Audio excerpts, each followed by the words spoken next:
Guys, this show is gorgeous. And I don't really have an intro. That's pretty much all I have to say about it.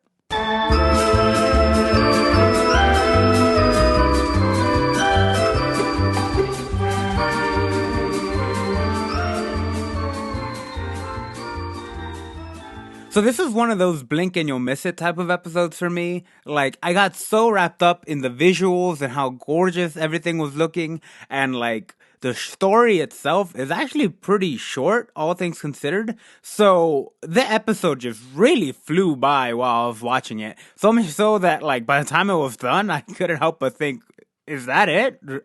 Okay, sure. On to recording the review, I suppose.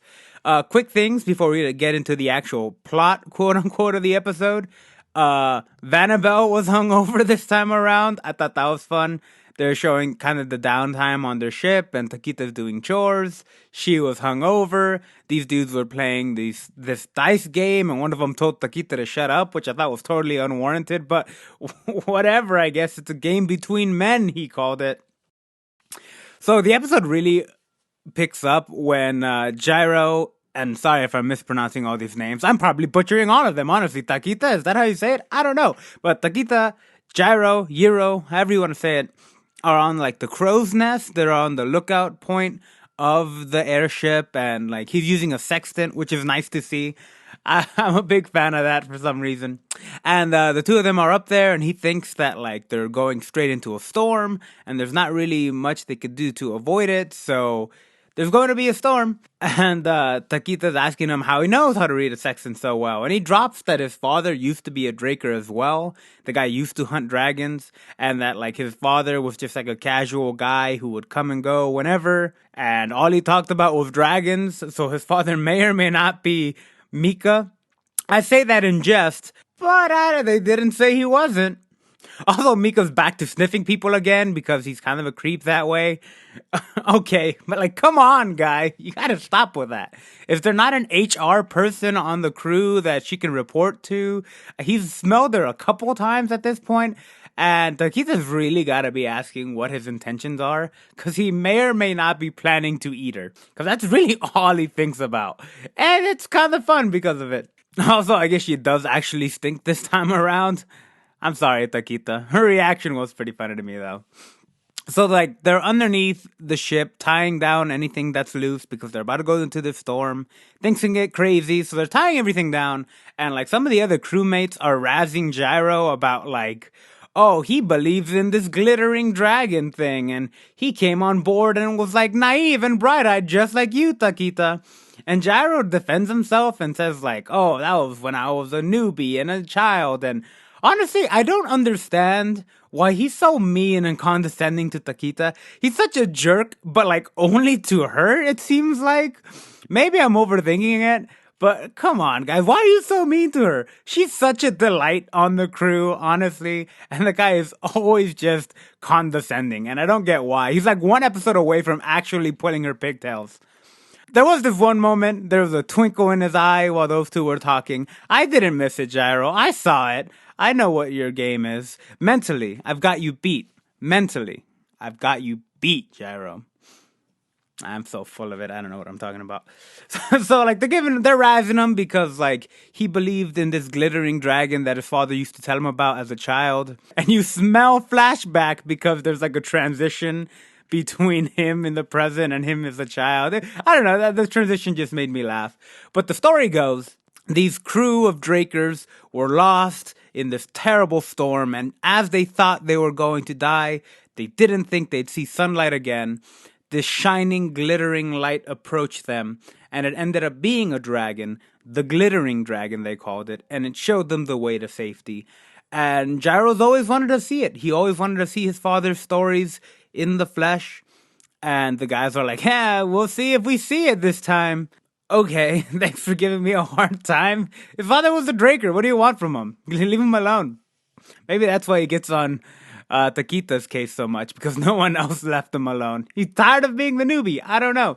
So they walk out, and he's like, whoa, the storm is almost here. The air is lukewarm. And I don't know if that's a thing, but they made it sound like a thing. Also, before we go into the actual events of the storm, they have some moments with like the engineers and like the mechanics of like this airship, and they're all lined up on one side of what I'm assuming is the engine. Is that the only side of things that are important that like need to be maintained? They call it like these two other dudes to like hang out on the other side and watch stuff. It just seemed like there would be a lot more like moving around and a lot more hectic like crunch time, like workload in the engine room, right? Especially during a storm. But I mean, I don't know. I've never worked in an engine room of an airship. Maybe it is a lot calmer than I imagine. Also, I guess Gibbs isn't the captain. I know I've been calling him the captain this whole time. I guess he's not. He reports to this other guy with a name I don't remember, and I guess he's the captain. If there even is a captain, I don't know. Has society conditioned me to believe in hierarchical structures? Maybe. So they go into the storm starts, everyone's hiding in their cabin, the people on the deck are having a hard time maintaining the control of the airship, they can't steer it very well, and then Jiro decides to just go up into the crow's nest, the like watchtower, and like look at the clouds, maybe direct them so they can weave in and out of clouds, and then Mika decides to join them because of course, Mika decides to join him. It seems like he's only interested in going up there so that he can have a snack and possibly see the glittering dragon because he wants to eat it. He has the line where it's just like, if I ate the glittering dragon, would my inside shine? And honestly, Mika's asking the real question, guys. But sure enough, the storm gets bad, the storm gets worse, they're lost, they have no control, and they like go over this like weird cloud ridgeline and see the actual heart and like extent of the storm. The air is electrified. It's pretty gnarly and gorgeous and fun to see. But a couple of things right off the bat, right? Well, those two are up there. First of all, the air is electrified. Take off your metal helmets, guys. Come on.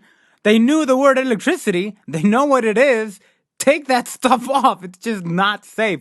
Also, why aren't they wearing lifelines? Like, it's just such a simple thing that can save your life, and they're not doing it. It blew my mind when I saw they didn't have it, because Mika's like, be careful, you don't want a wind to blow you off. Well, wear a lifeline. Just tie yourself down or something. I don't know. And sure enough, comes back to bite him because a strong gust does take Jiro off the crow's nest, does knock him off. And then Mika gets to him in time, saves his life.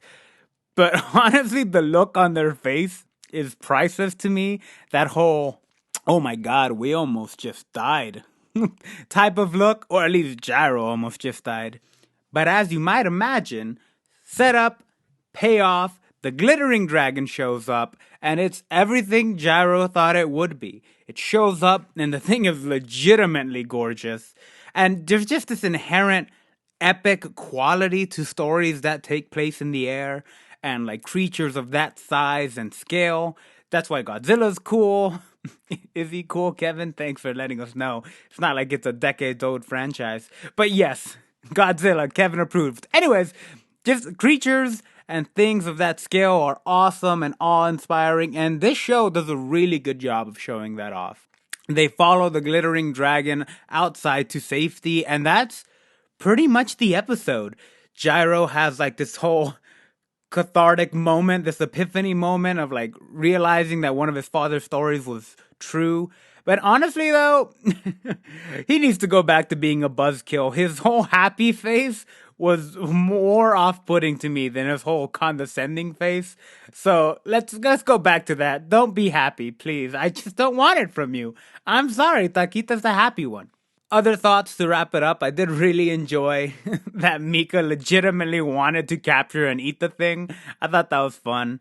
He's a bit bummed out when they can't, but you're in the middle of the storm, guy. I'm sorry. He's leading you to safety. There's not much we can really do.